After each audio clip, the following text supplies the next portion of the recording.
असल जो कल्प्रिट है वो तो है स्ट्रेस, जिसको मैनेज करना सीखना चाहिए। लेकिन ज़्यादातर लोग जो स्ट्रेस की वजह से जो मामलात आगे ख़राब होते हैं तो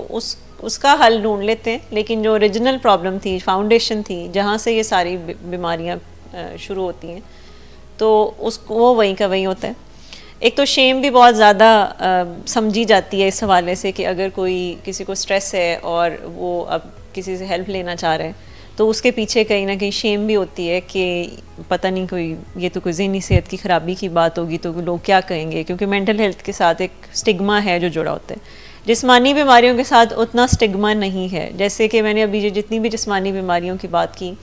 या अगर किसी का वीक इम्यून सिस्टम है और वो आए दिन वायरल कैच कर रहे हैं तो वो बड़े आराम से उसका इलाज करा लेता है, जाके डॉक्टर के पास चला जाता है और जो भी फिर वो डॉक्टर मेडिसिन देता है तो वो खाता है, तो उसके साथ कोई ऐसा स्टिग्मा अटैच नहीं होता। तो वो तो लोग करने को तैयार हो जाते हैं। लेकिन जो असल मसला है कि स्ट्रेस को मैनेज करना है और नहीं आ रहा तो किसी से सीखना है, पढ़ना है, और अब कोई इतना मुश्किल नहीं है सीखना,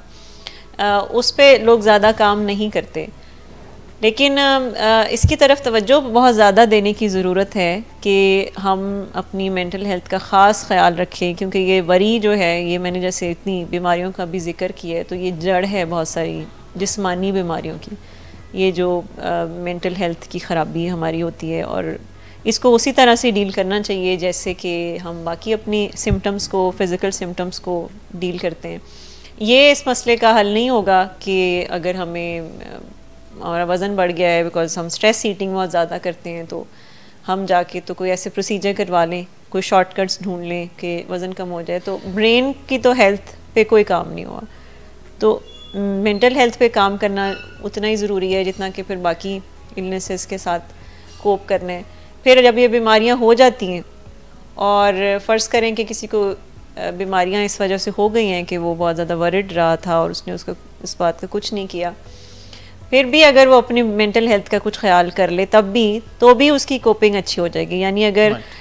कोई डायबिटिक है और वो अपनी मेंटल हेल्थ पे काम कर लेता है, अपनी स्ट्रेस मैनेजमेंट सीख जाता है, तो एटलीस्ट वो डायबिटीज़ को बेहतर तौर पर मैनेज कर सकता है। लेकिन अगर किसी की डायबिटीज़ ट्रिगर हो गई है और अब वो स्ट्रेस पे भी कोई काम नहीं कर रहा तो वो तो वर्स होगा मामला। इसी तरह से अगर कोई ज़ाहिरी तौर पर जाके तो अपनी कोई सर्जरी करा लेता है, लाइपोसक्शन करा लेता है, वज़न कम कर लेता है, लेकिन मेंटल हेल्थ पे कोई काम नहीं किया तो बात तो फिर आगे वहीं की वहीं रहेगी। तो कुछ सवाल हैं। एक तो ये कि जितना ज़्यादा कोई स्टडी कर ले इस हवाले से, यानी अगर ये पूरा एक सब्जेक्ट है कि स्ट्रेस का कितना रोल है हमारी हेल्थ के ऊपर, जितना कोई स्टडी कर ले और रोज़ाना अगर कोई 1 मंथ तक स्टडी करता रहे कि स्ट्रेस से क्या क्या मसाइल हैं जो हो सकते हैं, तो 1 महीने के अंदर उसको बड़ी इंपॉर्टेंस पता चल जाएगी कि स्ट्रेस को मैनेज करना कितना ज़रूरी है अपनी सेहत के लिए, अपनी फ़िटनेस के लिए, जनरली लाइफ में आपने सरवाइव करना है, थ्राइव करना है, तो बहुत मदद मिलेगी। दूसरी बात ये कि अपने से क्वेश्चन करना बहुत ज़रूरी है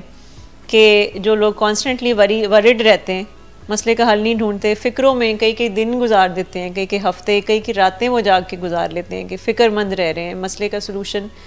नहीं मिल रहा या ढूंढ नहीं रहे और वरिड सिर्फ रह रहे हैं कि क्या बनेगा आगे। तो अगर वो उस वक्त कुछ सवाल अपने साथ कर लें कि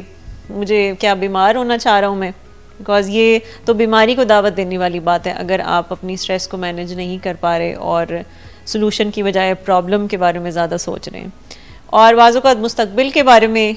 जिसको हमने नहीं देखा, हमें नहीं पता, उसके बारे में हम इतनी फ़िक्र करना शुरू हो जाते हैं और हाल को इग्नोर कर देते हैं और हम आज के दिन जो काम करना था वो भी नहीं कर पाते।